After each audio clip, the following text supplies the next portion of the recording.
right, so welcome everyone, and it's a pleasure to be talking to you today about kind of social media strategy and general artist promotion. I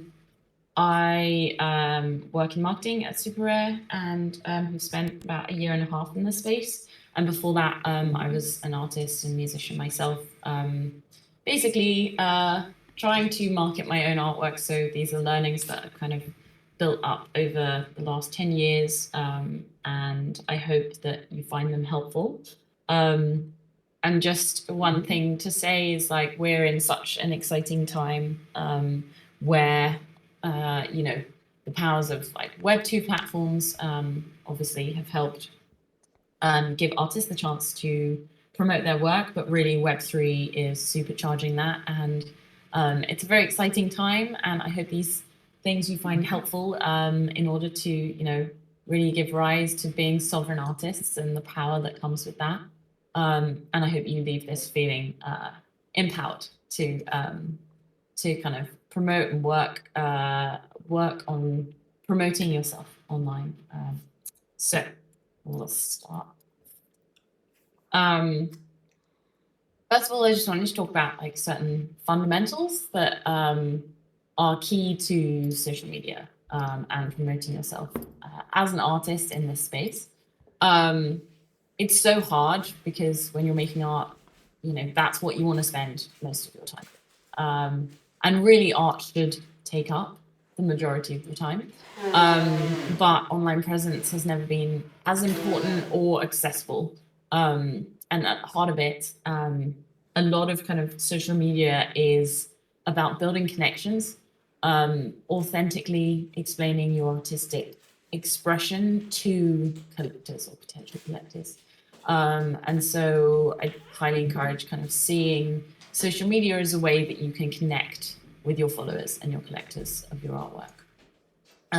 Having said that, you have to remember there's like a lot of noise on social media because everyone's doing it. So one way to cut through that is through consistency.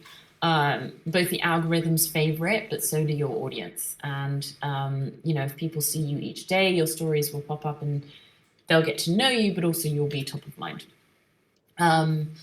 And yeah, I guess another thing to mention is kind of engagement versus follower growth. Big followings obviously are great for opening promotional doors and a perception of success, but you don't need a massive following to earn a living. And engagement with a smaller following can often be just as fruitful as with a big one. So those are things to keep in mind when you're kind of thinking about your social media strategy as an artist. We're going to cover, your personal brand, ways to approach that and view it in that sense, different social media platforms and profiles and the benefits of different ones, as well as content, like what you would put out on social media, as well as engagement, which is another part of social media that's really, really important.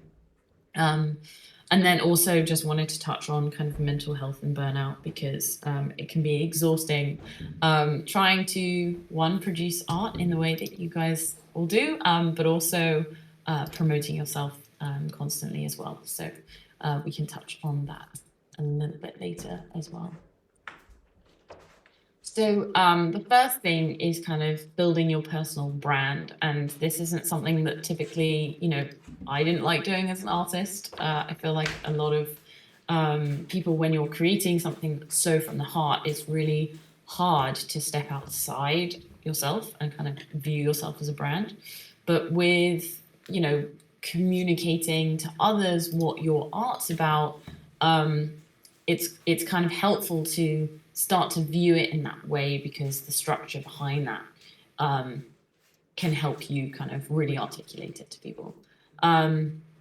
So I guess one way to think about this is, as I said, it's about connecting with people. So think about seeing yourself as a brand, more being about like, what is your voice and what do you stand for? And we can go through an exercise that we can do at the end of this, but just to talk you through kind of a process that I found really helpful as an artist doing this, and and just some pointers. So the first one is to keep it authentic. So whatever is truest to you will translate the best, but also it will be easier to continue to make content around and talk to your audience who are gravitating towards it. People on social media are also pretty savvy and they can see through things. But being authentic can mean so many things. So maybe you have an alter ego that's part of your artwork, or maybe it's talking directly about your opinions. Maybe it's being face to camera, talking people through things, or maybe it's being totally anonymous. So being authentic can mean many things.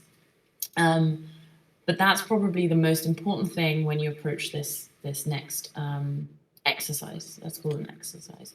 So to help you work out what your personal brand is, or your voice, I personally did this exercise as a musician, and kind of talked to a lot of people about it as well. So this is called like the brand pillars.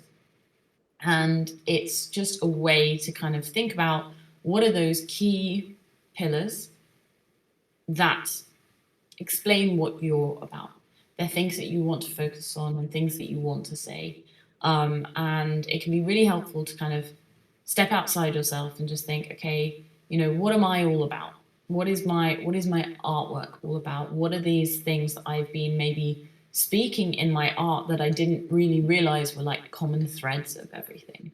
And I wouldn't suggest you approach your art in the way of like, oh, I'm going to create something towards a brand pillar, but it's definitely helpful to kind of, well, some people do that, I must say, but artistic flow and everything else can come from lots of different places. But it is helpful to kind of take a step back and kind of work out what those common threads are, because those will be your personal brand pillars, and those will underpin and can underpin a lot of what you create on social media, or a lot of what you create on an email that goes to your collectors. It's basically, think of it as connecting with other people, and what are those key things that are unique to you, and that other people can know you for. There are literally no rules here, and you don't have to think about them all the time, but they definitely help when you're writing your artist statement, or if you're stuck with what to create on social media, if you're trying to connect with a community and like finding your community within this NFT art space, like this can really help. And it can also help you figure out what platforms and content and who you want to engage with. So yeah, this is kind of an exercise, and we can definitely do it at the end. And I typically work to kind of figuring out 3 to 5 things that you and your artwork stands for. Next up would be to think about platforms. So once you kind of work through your brand pillars, it's important to think about what platforms you want to work on and release things through and promote yourself through. It is worth saying, as I'm sure you all are aware, that Twitter is the hub of the NFT space. So it is where most of your collectors will be. There are a lot of collectors on Instagram as well, and also on TikTok, but I'd say that Twitter is absolutely the heart of it. And if you are an NFT artist in the space, definitely promoting yourself on Twitter is where you should be most. It's quite exhausting to promote yourself across every single platform. So, picking and choosing is totally fine, but I would definitely recommend posting your content on Twitter. Different platforms also offer different things. I personally was a streamer on Twitch for a very long time, and I found that the live nature of it was much more time efficient for me. And I built a community on Twitch and Discord through that live thing. But some people are really at home with, editing videos that go on Twitter or Instagram. And I guess it kind of needs to work with what works best with your work. So what you feel most comfortable on as well. But one thing is worth saying, that the algorithms are fairly consistent across the board. So whatever platform and content you're creating, Your reach is usually about the time that you spend on the platform and how much you post and how much you're engaging with others, and how consistently you're on it. Although obviously they do work differently. Instagram and TikTok have very different algorithms, but we can talk more on this later. But consistency is fairly key across the board. Profiles. So profiles on social media are incredibly important. These are kind of what people's initial things will be when they come to you, look you up.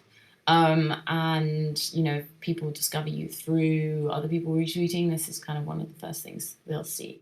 So one bit of advice I'd say is to when you're thinking about your handles, making it consistent across all platforms is definitely a good recommendation because it makes you easier to find. If you can make it the same as your artist name, then that is also really good because then people can recognize who you are across those different platforms and in like spoken word, and then across websites and the internet as well. Having a picture and a bio that represents the look and feel of your artwork is great as well. And then having a link in bio that links out to as many links as you want is really, really key. So Linktree has been great. I think Yat also have it. But this basically I always recommend because people fundamentally are time starved, and some people are also pretty lazy, so they want to click on as fewer things as possible. But they also want to be able to find your work. So one thing I would recommend doing is definitely on your Linktree, including links to the NFT marketplaces where you're selling. So you link through to your specific profiles on those platforms, as well as links to places, either other places they can follow you, or also places where they can really learn about your work in a concise manner. That's where a bio comes in as well. I'd say everyone's got kind of different strategies with bios, but something that could summarize your brand pillars or what you're all about as best as possible is super helpful for people looking up your work and ultimately connecting and seeing if it's something they want to follow or seeing if it's something that they're going to be interested in. So next up, we have content. So social media content. You could go all over with this, but generally, I would say make sure that each piece of content you make has a purpose. Ideally, it would reflect your brand pillars because you kind of need to think about social media as your kind of window into your shop. It's like, this is who I am, and you want to display this across as many things as possible. So using your brand pillars as inspiration as well for content can be really, really helpful. And I've written context in here because this is probably one of the key things with creating content is thinking about how that piece of content contextualizes your work to people. I see online a lot, the relationship between artists and collectors is really interesting. And ultimately, I think, when you put out things that are really authentic to you, and making your brand pillars very authentic will lead through into content. So if you make your brand pillars authentic and then you're thinking about what content to create that reflects those, you will end up with very authentic content. And I guess the best way to think of content is a way to contextualize your work to those collectors, because that's what collectors want to do. Collectors find artists absolutely fascinating. Some of them are artists themselves, and they just want to learn about what inspires you. Art is, a beautiful thing that everyone in the world wants to kind of interact with, whether it's musical artists or visual artists, and really people want to find work that connects to them. And obviously a huge part of that is the visual stimulation that someone will get from seeing your artwork, but also contextualizing that for you as an artist can really help people connect and talk about your work organically as well. So think about content as a way to kind of offer context to your collectors. So, you know, ideas for things like this, you know, process videos, if you're able to record, you know, the way that you are producing work on the screen, you know, just a snippet of that can give people context on how you create your work, the behind the scenes nature of it. You know, live streams of painting, of, you know, digital painting can really work really well, or storytelling. This is like going face to camera and telling people, you know, what your work is about from kind of an ideological point of view, or audio discussions and captions about your work can be really important. If you can't record your screen, maybe just a behind the scenes of your working setup, or adding in why an artwork has significance to you personally, or in your body of work, what was a transformational piece for you. All these things, different ideas, and I could throw around ideas all day, but I hope these give kind of some kind of inspiration for different things that you could do.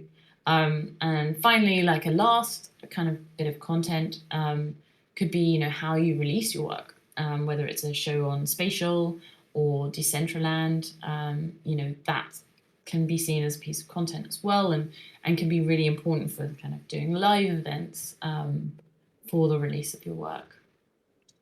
So, so yeah, these are kind of, you could even extend these out to doing kind of podcasts and everything else, but these are just some ideas to kind of stimulate. And yeah, I'm going to move on to a few examples here.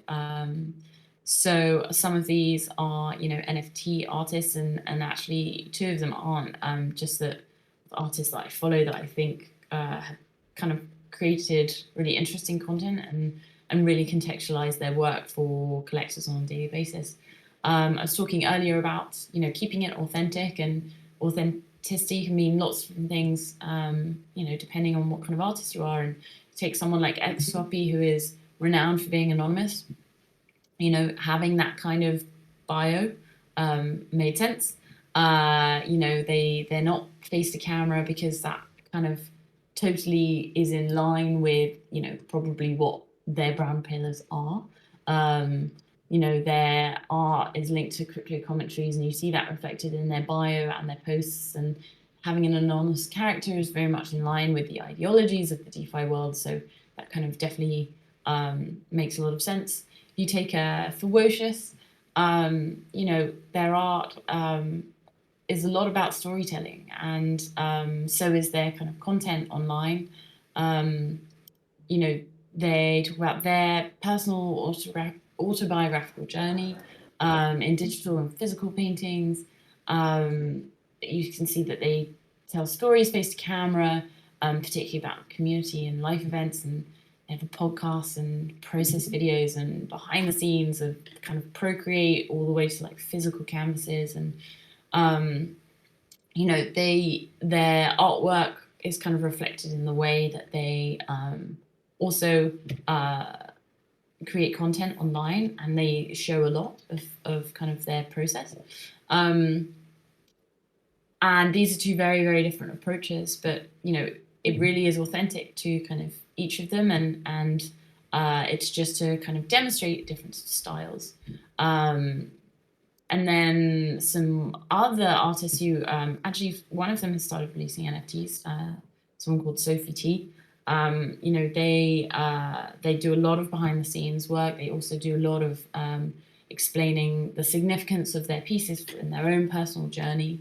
But also, interestingly, they were doing a kind of series of nudes, and they very much involved their community in that process, and had them send in nudes and kind of stories of why they wanted to be painted. And then they ended up also doing kind of a catwalk show, and their art was kind of totally linked with the way in which they started expressing this artistic kind of notion. And they ended up doing a whole catwalk where Sophie NFT painted these live models that walked down a catwalk, and that was all linked to one of their brand pillars, which was kind of wanting artists, ferocious, and sorry, I'm looking at the comments whilst talking. But yeah, so Sophie, I believe one of the things that she was talking about at the time was wanting, body positivity and to be a huge message of her art. And then when she kind of did this catwalk show, it was just another kind of way of her art kind of being presented in that sense. And then another example is Talia Stanton, who the screenshot is actually old. I think she's kind of grown in size even more.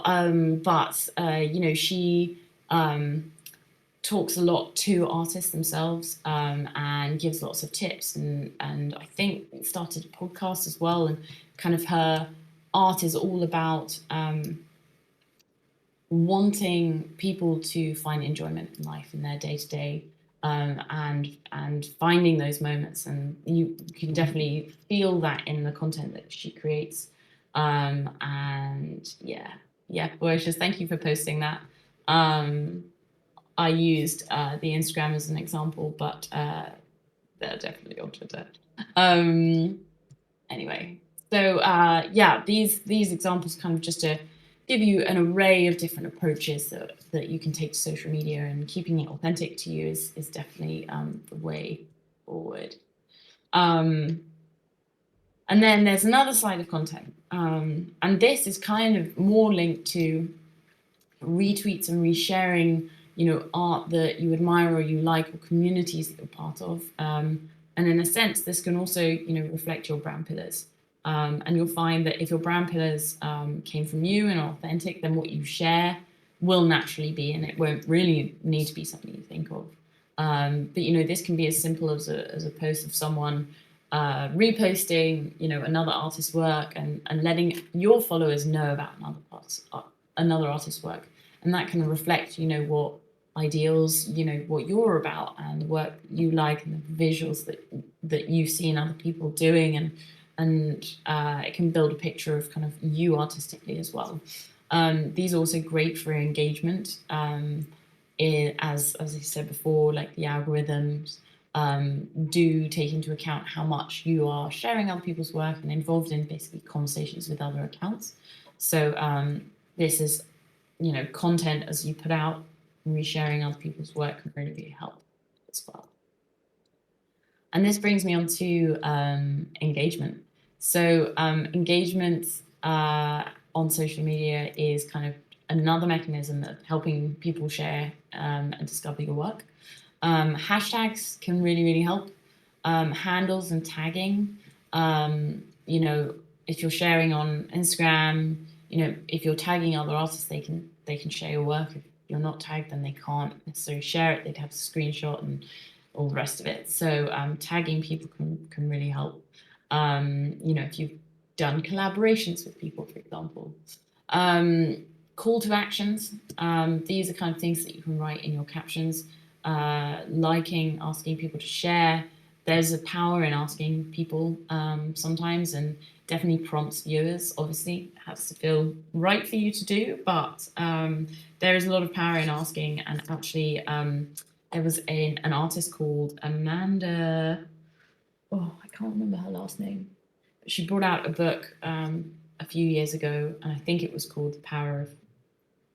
Okay, I'm going to look this up actually afterwards. But basically, sometimes asking people to like and share really involves the audience as well, and you'd be surprised how kind of willing people are to support you, and they know that can directly support you.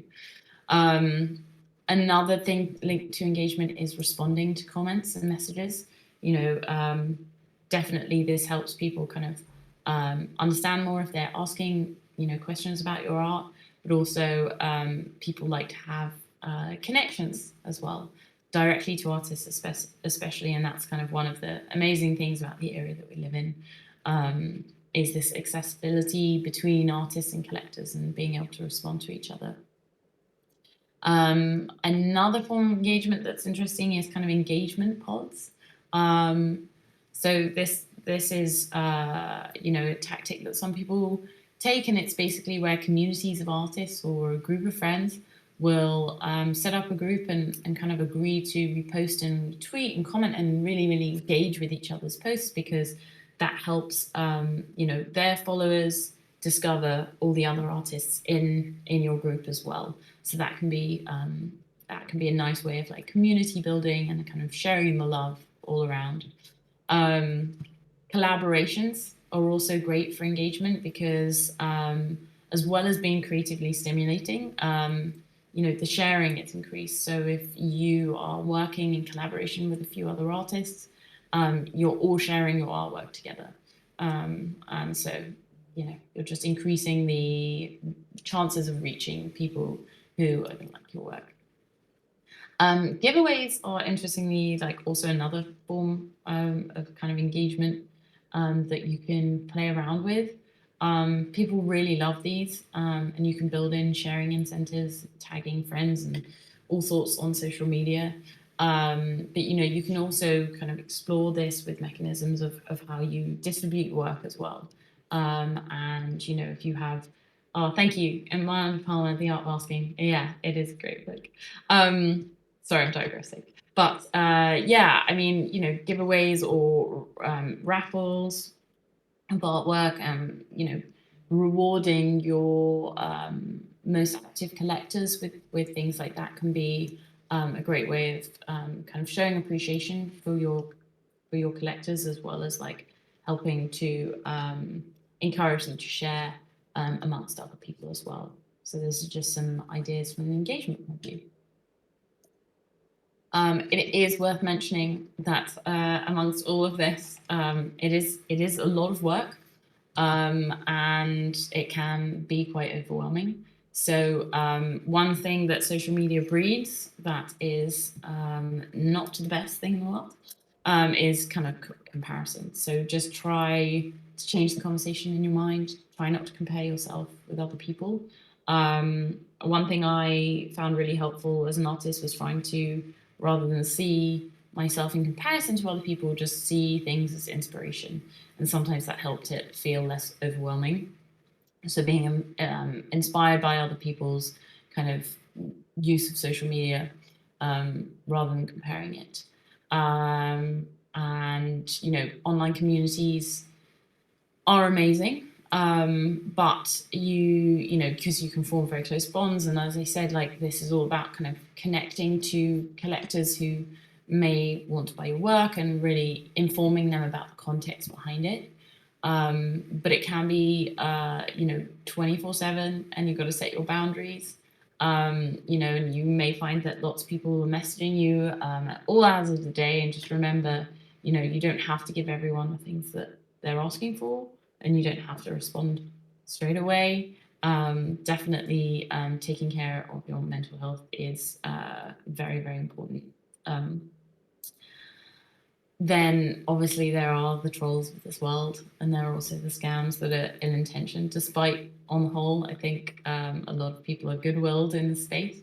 But you've got to have a thick skin, and also definitely with trolls, you've got to have thick skin. And unfortunately it does go kind of, as soon as you have a visible profile, you may well end up on the receiving end of them. But also, as we've seen in the NFT space, there are a fair few scams. So just being on high alert, and not trusting everything everyone sends you as necessarily real or good intentions. So just double checking that, you're not clicking on links that have come unsolicited, on sending ETH to certain wallets that you shouldn't be, and all the rest of it. So yeah, just being careful, but also with your mental health, taking a break every now and then. I feel like it is, as I said at the beginning, it is stressful to essentially like run a business and promote yourself as well as doing your art. So just taking a moment and remembering, to look after yourself in the process as well.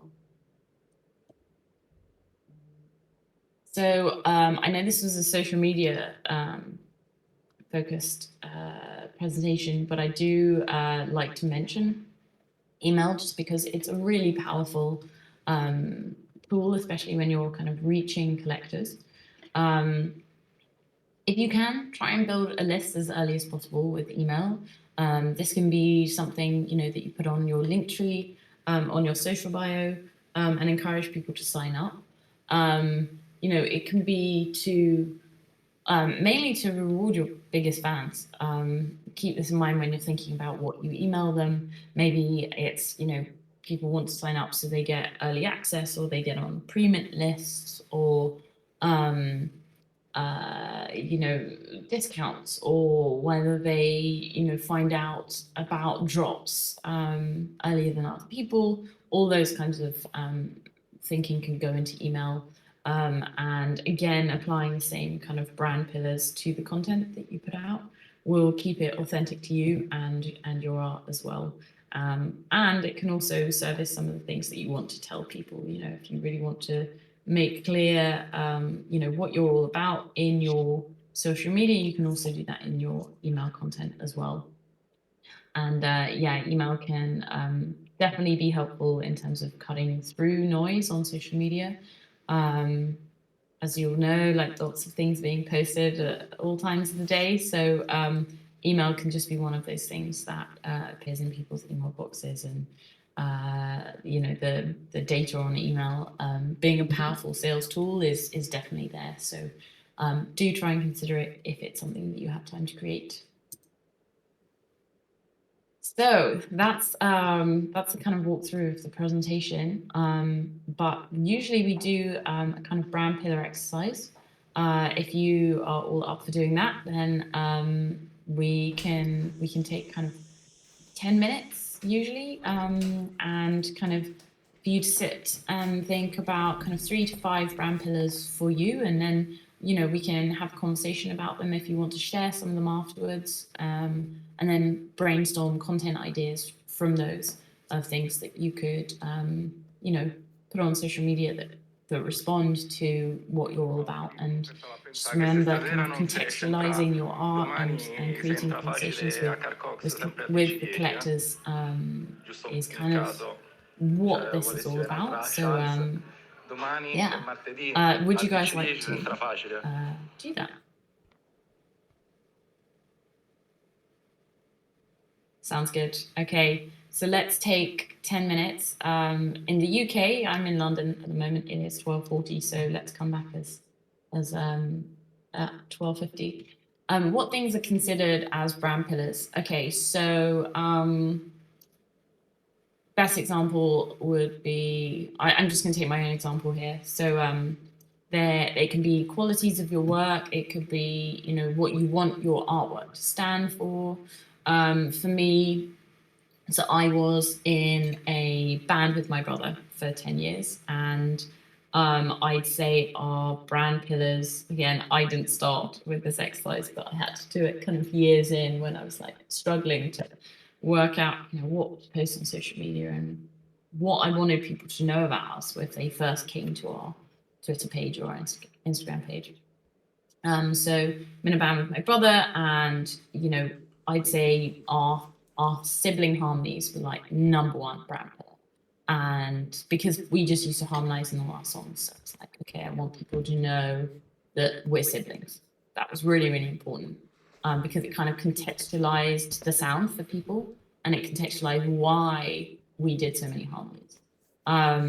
So that was one of them. Or I had an illustration business where and I say business because it was art, but it was also, you know, it was kind of like wall art. So I did lots of commissions of animals. I loved painting animals.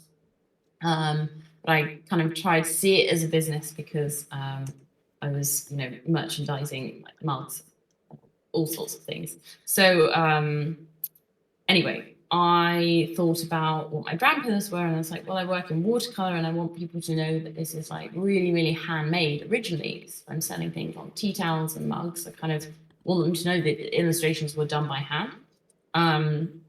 because all printing costs were so high of doing like special screen prints. And I was like, okay. So, you know, handmade became one of my brand pillars. And that meant that, you know, I made sure that some of my Instagram content was like literally just me holding a paintbrush and like showing people processes of like the paint, the watercolor paint. So that was definitely a brand pillar. Another brand pillar was all about kind of special moments. I found that I loved creating illustrations for children particularly, and when they were newborns, I had a lot of commissions for that kind of work, and I absolutely loved it. And I wanted people to feel like if they were commissioning something, you know, it was for an important moment. So that became a brand pillar, like that kind of special moments thing. So you can, I hope these are helpful, and I hope they inspire things for you in the way that kind of you can step outside and kind of start to see what yours might be. But we can definitely talk about this as well. If some of you want to share some, and we can discuss which ones could be a brand pillar. So let's come back in 10 minutes. It's 12:43, so let's say like 12:53. And if I could play some music in the background, I would, but I'm going to put myself on mute. And we'll see you in 10 minutes.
Okay, hi guys. So it's awesome to see you guys writing these. Just reiterating something I added in was that so your brand pillars don't need to be fixed.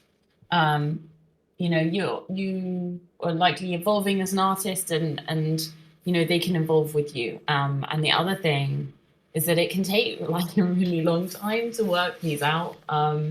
So don't worry if you're struggling with it a bit now, or whether maybe you've written some now, but in a couple of days you're like, oh, that doesn't quite feel right. So yeah, don't be too hard on yourself about these. Yeah, they can evolve, and the more you think about it, I feel like the more you'll get to the heart of them. And then the next step beyond these is once you start kind of figuring out, maybe you settle on, okay, 2 out of these 5 feel like they're not going to change. Like those ones are like the ones that I'm pretty sure about. Like you can just start creating content inspired by them. And so yeah, it is really hard. But maybe, that could be a brand pillar in itself. That, your interests do change and that you're into lots and lots of different things. And maybe you can in some way make that what your art is about, and or maybe that's what you want to be known for. So yeah, it's always worth thinking in these ways as well. So does anyone want to discuss theirs, or I could take some of them and suggest how you go from like this brand pillar to what that means for content. So yeah, I can do that, whichever you guys prefer.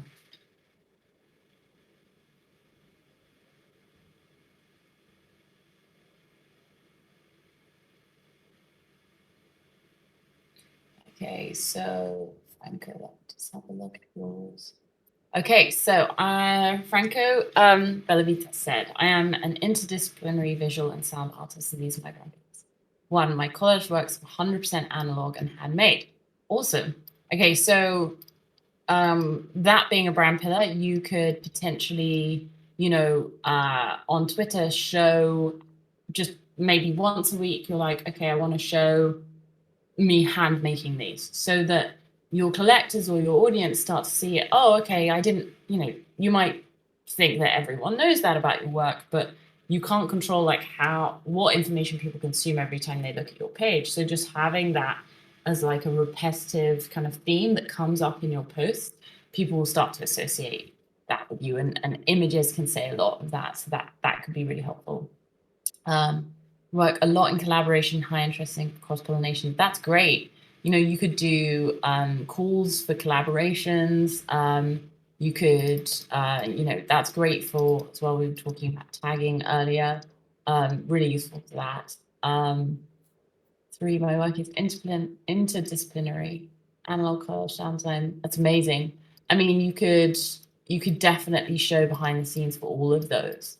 Or have an artist statement that expresses that explicitly as well. Oh, that's awesome. My body of work revolves around the concept of magic realism, making daily life weird and interesting for you to show. Awesome. That's great. My analog art project seems to recreate perspective experience of animal work. Sorry, I'm reading as I go. Awesome. You could definitely just write some prose, like not even imagery, but like talking about this on your Twitter page as well, doing the occasional tweet thread on your thoughts on the development of this as well. That's awesome. Okay.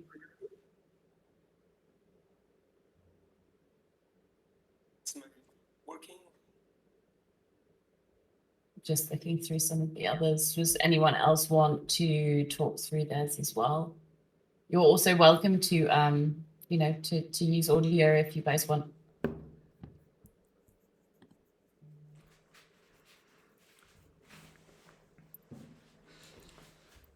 Esmay, it's Yuri here. So I have a Hi. question. Hi, I have a question regarding this other thing that you said, like, and I've seen many artists having this issue. So to be consistent in one theme, like an X copy every time you see it, oh, this is X copy, right? So Yeah. I think most artists that I've known, and me inclusive, like I like to do collages, for example, but they're kind of all over the place. So are abstract, or there's sometimes they have like some tensions between the characters, but then it's just there. So it's a bit all over the place, and it's not maybe easy to recognize. But I like the idea that you mentioned that you should just maybe just say that you are some artists that are experimented in many teams, right?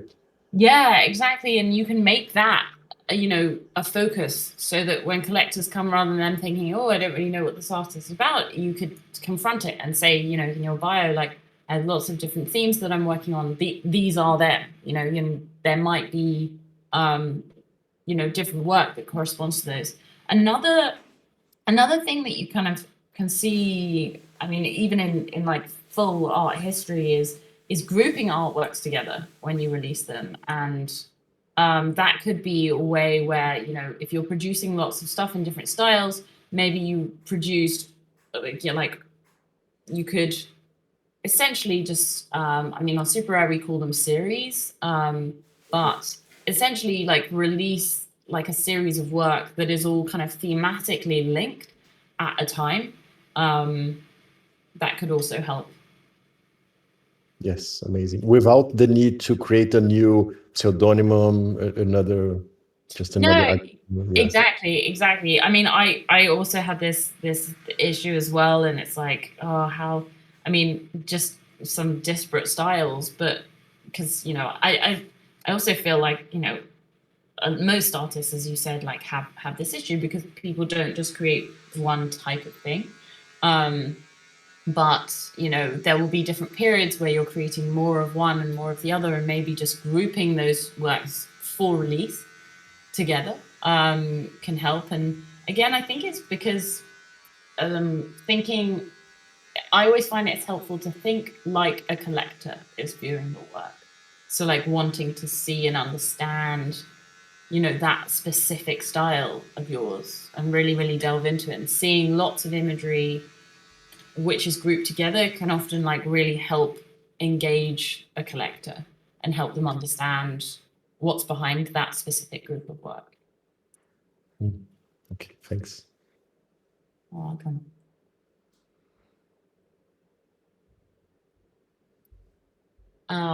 Nathaniel, I'm just looking at yours. Really interesting. My art amplifies how nature and technology are inseparable. That's awesome. My work language is immaterial, and the materials always have meaning. The art is an action and a call to action that have an impact. These are great, and these are all as well like things you could just say as statements. You don't even need kind of content like video content or imagery to go with them.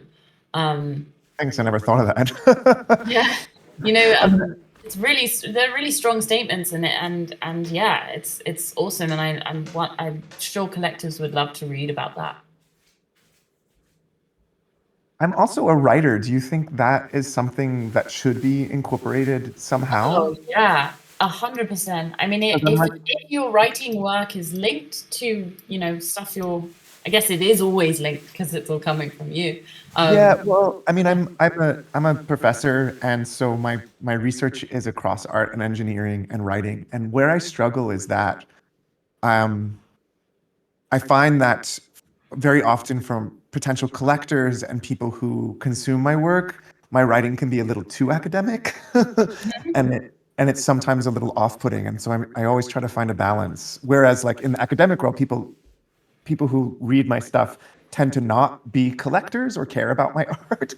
Yeah, that's interesting. I mean, you could experiment with taking if a certain piece of writing is linked to one of your artworks, like finding a way of summarizing some of the themes that crossed over.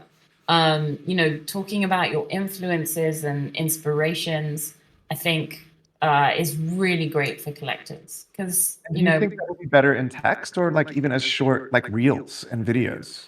Oh, I mean, both. I think. Okay. And you know, you can also like test into some, like maybe if it's quicker and easier to just do text, like try that. And then if you have time to create a video once in a while, like try posting a video and see like, oh, okay, did this reach more people than just text? And if so, you can be like, oh, I should invest time. Oh, sorry. No worries. Just thinking about my brand, as you say, and I'm also known for really flashy clothes and glasses. Like as my personality, like I won't be beyond me to wear like a pink suit and cat eye glasses, pink cat eye glasses. I wonder if that might be something fun in those videos too. Yeah, 100%. And you know, it's you putting out your personality and your it's all context for people. And I think if people are collectors of your artwork, they'd be excited to see you, you know, like physically as well. But obviously it's not essential, and whatever feels comfortable to you. Like if you want people to know that, I just, you know, want to see kind of your style and stuff. I think that's really fun and really engaging. But yeah, just a note to all the artists out there, like don't feel like you have to, you know, you can stay anonymous if you want. Comes back to that thing of being authentic to yourself. Like if you find those things fun and you love, you know, you love those glasses, like yeah, I'd put it out. Also another thing just to mention is like social media is often like trial and error. Like, and not really error, but like it's trial, and because it does create, you know, doing all this stuff takes quite a lot of time. So, you know, I feel like there's no hard and fast rules about like, oh, I should make video over text, or, you know, yes, but like visual stuff does tend to reach more people. But at the same time, you know, you've got to work out what works for you in your schedule and, you know, balancing it with like actually creating the pieces. So, you know, whatever you can test and like lean into and be like, oh, well, you know, I made a video and I spent like 10 hours on it, but it didn't really reach that many more people than just writing it down. Like, just write it down kind of thing instead. And you can like pivot as you go, basically. I made a reel for the first time just like a week or two ago that I put on Instagram and Twitter, and it's more views than I've ever had ever. That's awesome. Then so that's the thing, like that means that, you know, like of all the stuff that you should spend time on social media, like maybe reels are what you focus on, you know, and you don't focus on other things over that because you know that that's like the best use of your time. Yeah, thanks.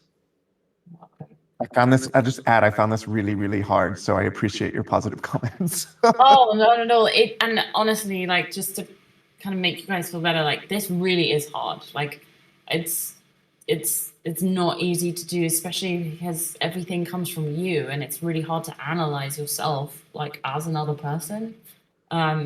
So go easy on yourselves, basically.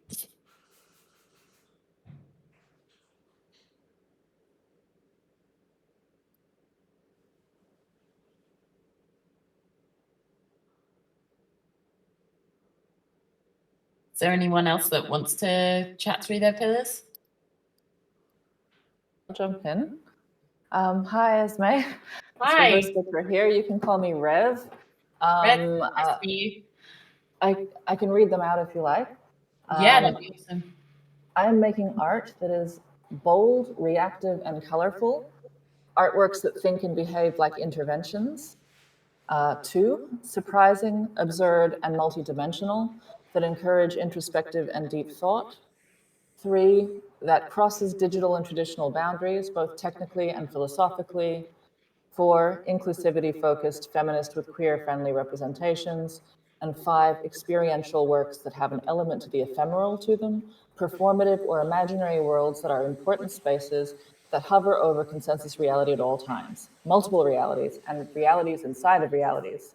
All are valid and most are interesting. Awesome. That's great.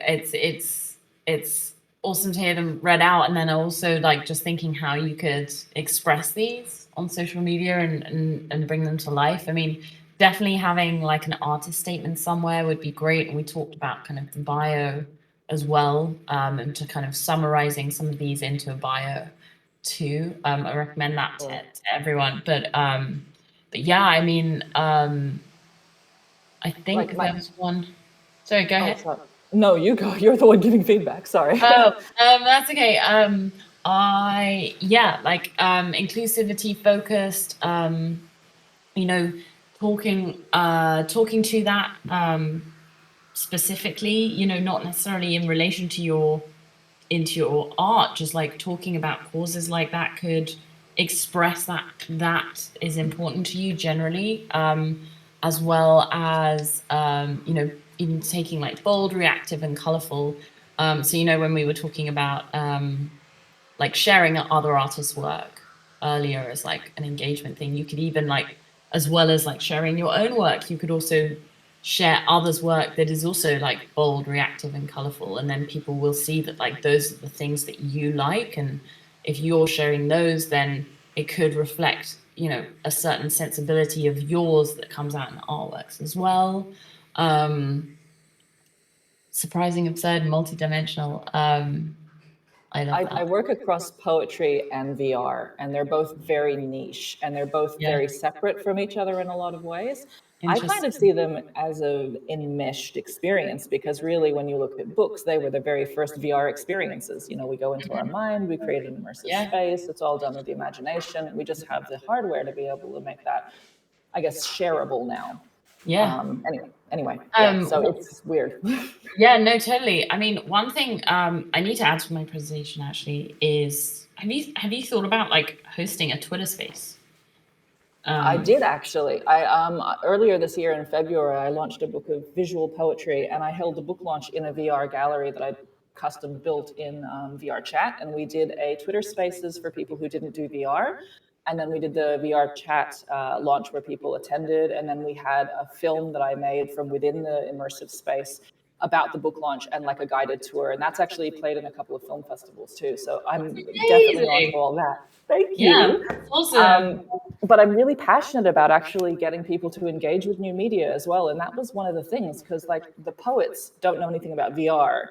And the VR people that follow me don't know anything about poetry. So trying to get them to play together was a real challenge. And it was interesting. You know, you could start like, I don't know how time consuming this is, but you could start like having like, I don't know, like once a month, you could set up like a Twitter Spaces around new media generally. Like, you know, discussing like the interdisciplinary nature of what are seemingly separate disciplines, but that cross over. Because I'm sure there's like other disciplines that also seem separate, not just VR and poetry, but maybe like poetry and animation, or things that people just assume are separate, but they're constantly interacting together. And I think that is also one of the most exciting things about the NFT space. Is like there's so many exciting developments going on, and collaborations and interdisciplinary nature of, you know, whether you're using traditional techniques with digital or natively digital techniques being thrown together as well. And like people want to hear about that, and it's so interesting. So like maybe you could do like a series where that's discussed, and then you'll be known as an artist that champions that as well. That's a really great idea. But yeah, I love that. I'd show up, Rev. Okay, let's do it. How about we set it up? We can do it together. Oh, it's your brand, but I'll support it. Okay. That's awesome. Yeah, there's lots of exciting things that can come out of that. And yeah, I just I love these sessions. So yeah, any ideas that anyone else has as well, if you want to throw them in, like please speak up, because this is great collaborations can come out of it. Rev, you're kind of snarky too, and I think it's really fun and funny, and might be worth making that part of who you Oh, see, that's project. the thing. Like, you're sort of in the residency, so you can all tell you can all know I'm a big pussycat. But like everybody else, that snarky thing is a bit of a self-protector. When you've done a lot of time on stage, you deal with a lot of hostile audiences. So I think that comes from dealing with a lot of like physical friction with just being able to do what I do. I did like 20 years of performance poetry with like bands and yeah, look, I mean, I'm not doing that so much anymore, but I guess a lot of my personality or my brand is formed by, resistance to those kinds of things. Yeah. Then maybe It's that's not the how I word. actually Though. am. The word resistance is really powerful. Like, and I think you're right. Being snarky is fun and funny, but it's a lot easier for a man to do in any space than a woman. Oh, yeah, yeah. Yeah. Okay, well, thank you everybody for the feedback. That's really helpful. It's a great exercise. Awesome. Touchdown asked a question: how to talk about the art things on social media to broaden our reach outside of peer artists. So yeah, I mean, this is tricky. I don't know whether you guys already do this, but like following other collectors and following the collectors that follow them within like who have a particular interest. I guess a lot of social media can be kind of seen as like the same as like walking into a bar and like, so you go to an NFT party, you're going to speak to like loads of different people. And social media kind of being the same. It's like, if you start following certain collectors and commenting on stuff they post, then, it kind of just like, it's kind of the same as like walking past someone and like saying, hey, it's kind of, they'll hopefully start to see your name come up more and maybe start to engage with your work as well if you're engaging with them. So that kind of comes back to the engagement thing of like, liking and commenting on other people's posts, not just, people who are interacting with yours, and then extending that reach to like not just the artists that you're kind of building, relationships with, but also a group of collectors. So, follow the collectors and kind of see what they're talking about as well between them, and see what other collectors are talking about, and maybe try to engage in some of those conversations going on as well. I think Twitter Spaces can be a great way to reach collectors too, and yeah, also like your existing collectors as well. Maybe start there and figure out who they're following and who's following them. So yeah, that's kind of one thing that I would try to start doing. Is kind of definitely reaching out to the collectors specifically. I think probably stay away from DMs. I imagine like collectors get so many DMs.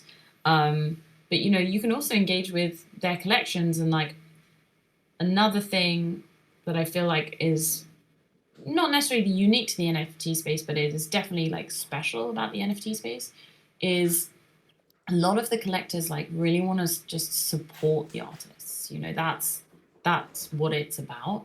And so, if you admire certain collectors, talking to them about their collection and support of the artists that they like, asking them why they, started looking into certain artists, and engaging with maybe their collection would be a good way of kind of like understanding what they're looking for as well, or like what interests them.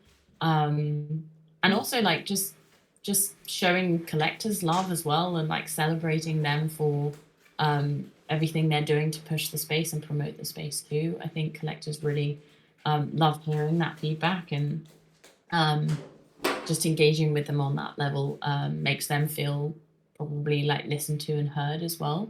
So that's another approach. Hi, this is Win. Is it possible for me to share mine for some review? Yeah. Okay, great. I'm just gonna also just read out what I've written. Maybe Awesome. just a bit of context. I'm Chinese, Singaporean. I'm a visual artist with a practice grounded in painting. And a lot of my biggest inspirations come from studying the complexity of the natural world and phenomena. And my visual language is shaped through rhythm and intuition, using the influences of Chinese traditional painting with elements of abstract expressionism. I guess the unique thing about my practice is I have lived in the Arctic, northern Norway Wow. to be specific. Yeah. And this informs my work as I see parallels between the vastness of the northern hemisphere with the Taoism idea of tea, where emptiness is seen as an energetic field of infinite potential. And this has led to my painting process of subtraction versus addition, to discover traces or ghost marks. So I guess mark making or gestural mark making is quite characteristic of my paintings. My work is elemental, often relating to forces of nature, also drawing from the sublime aspect of nature. And like an alchemist, I am taking the same kind of chance with the unpredictability of my painting process and materials. So, for instance, I have worked with oxidizing metal in order to create gestural paint marks, for example. I've also worked with materials like wood, felt from trees, also with plexiglass. Those are just some examples. So in pushing the boundaries of painting, my works have included installations, sculptural objects, and most recently, generative video. I see all these as an extension of my painting practice, as I'm constantly thinking, what else can painting be?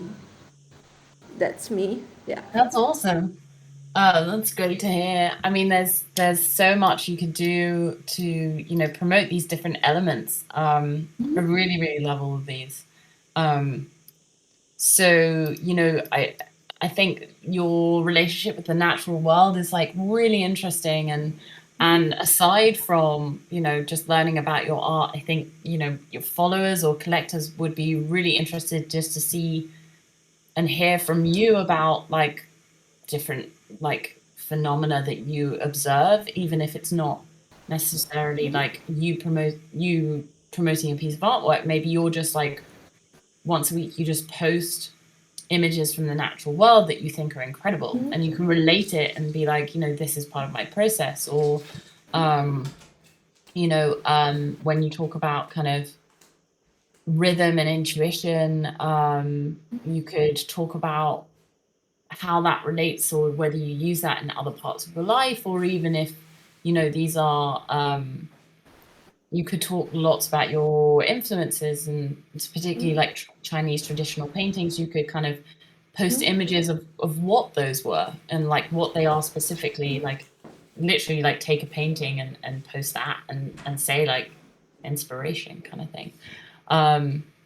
It's fascinating you've lived in the Arctic as well. I don't know if you've got any pictures of you in the Arctic, but like, you can say like, images can say 1,000 words. And I think like having just like that image of you in the Arctic would be incredible to see. And like, that will make people really start to associate you with these kinds of pillars that you're rooting yourself in.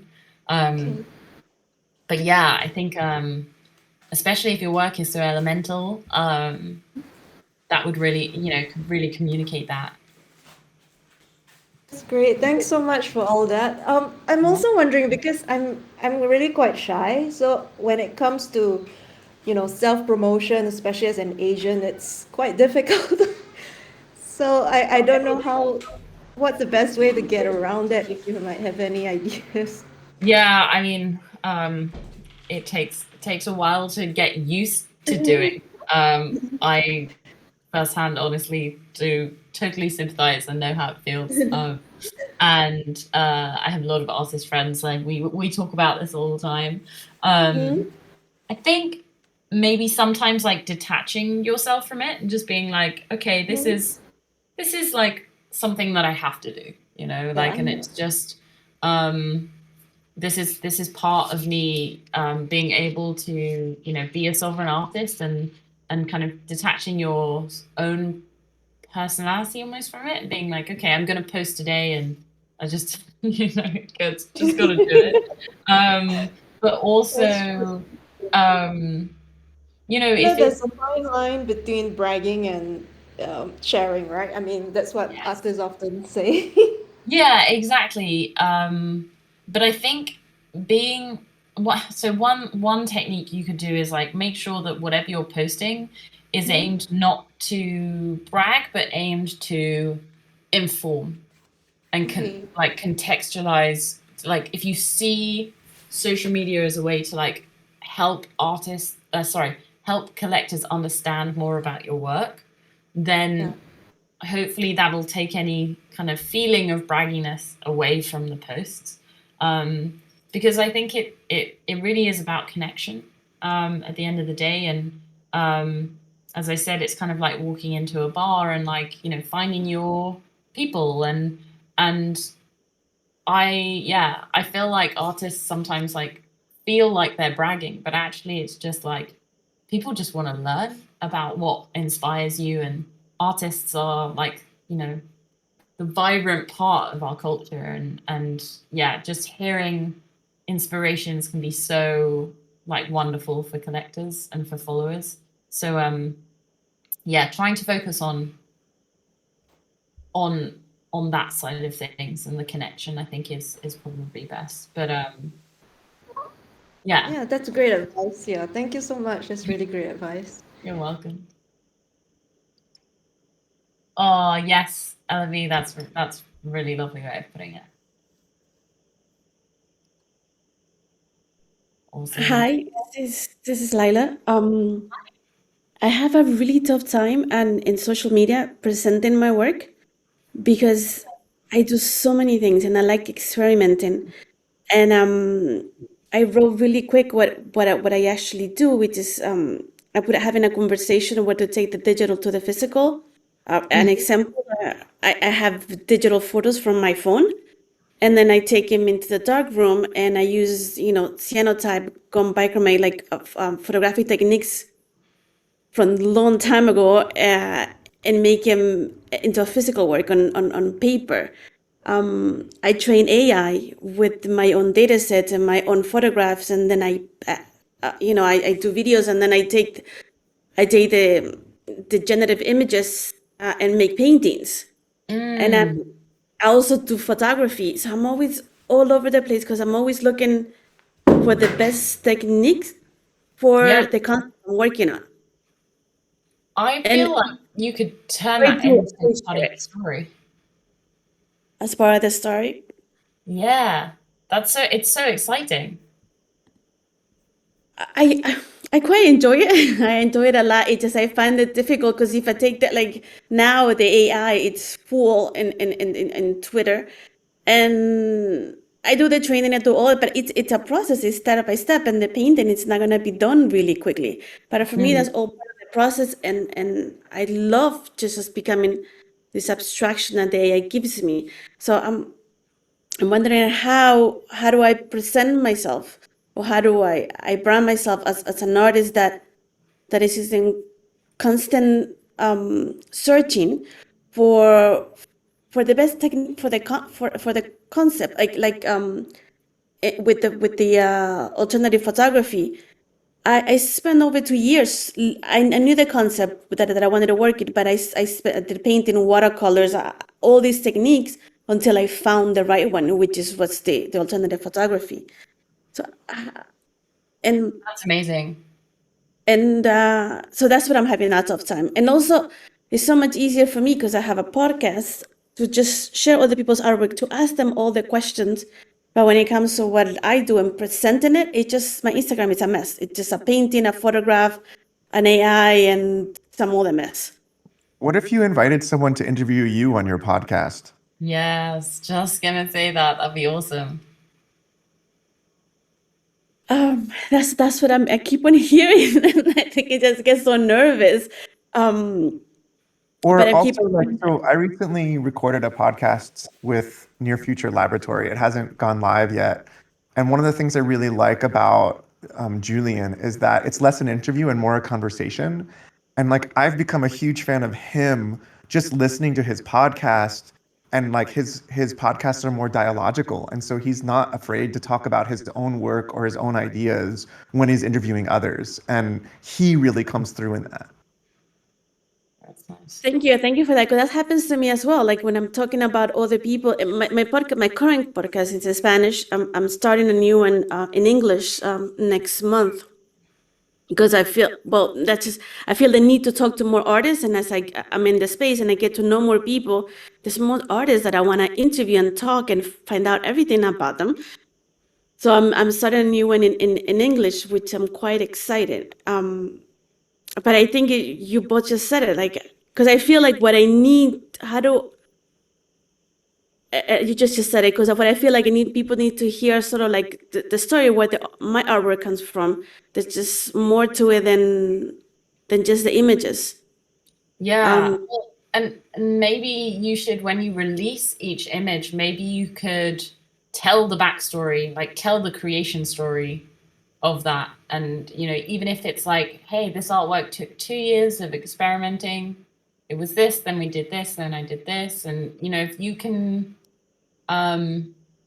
document that with like an image here or a video here of like different techniques you've used, that could create such a like wonderful launch story and give like the background behind each piece. Thanks. I'm gonna take your advice. I'm gonna start looking. I have actually the small watercolors that I did about the concept, and then it became a photograph. It's about 14 of those, and you both are right. I think I have to just lose this fear of just talking and I take advantage, because I already have people that do listen to the podcast, and I also have Twitter spaces that I open up. And I just gotta get over it, I think. Yeah. Well, yeah, I'm sure there will be lots of people that do want to hear about your art as well. So yeah, for sure. Thank you. And I'm actually, now that I spoke to you, I was really afraid, and now I did it. So I'm like, oh God, I'm talking something. Thank you. I'm gonna just stay quiet now. That's awesome. Well, I hope this has been helpful for you guys. And yeah, I wish each and every one of you all the best. And yeah, just know that, you know, you're not alone in ever feeling, you know, anxious or, you know, daunted by having to do all this promotion. It is it's hard work and could be scary, but you know, feel free to try things out and remember, you know, it's not the end of the world if you try something out and it didn't work so well and you're like, oh well, I'll do this next time. Or, you know, everything is evolving and a lot of this stuff is as evolving as your artistic process, and it can evolve with you as well. I'll throw out there, if any of you ever tag me, I will retweet and or quote and say something nice about you. Let's just like help each other out here. Yeah, I mean, I highly recommend that as well. Like I talked about the term like engagement pods earlier, and like that kind of is that, like just grouping together and supporting each other and helping spread the word about each and every one of you. Awesome. Is Spoya here? Hey guys. Hey. That was so amazing. Well, I also have been doing the exercises on the back in the back, and it's very interesting to see how it changes, because since the second cohort for which I was a part of, what I've written down is completely different, but not so much different as clearer. So it really takes some time. This is not an easy step to be able to put yourself in words. It's extremely uncomfortable at times, but it's really cool to do it, because then it gives you the freedom to exist within these frames, and then it also gives you the opportunity to see how you extend beyond the frames, but it just gives you a base of operations, you know. So Yeah. that's pretty cool. And indeed, it's amazing that we're part of a community, and you will inevitably start seeing and understanding this after the residency finishes, because at least 5 of the people from my cohort are some of my best friends in the world right now. And it just becomes extremely comfortable to be in Twitter and to be everywhere because your friends are there, and it really changes perspective on community at all. And Yeah. thank you so much, Esmay, for this wonderful class. And Thank you, guys. thanks, everyone. Take care. Bye-bye. Bye, everyone. Thank you. Bye-bye. Bye, thanks. Bye, guys.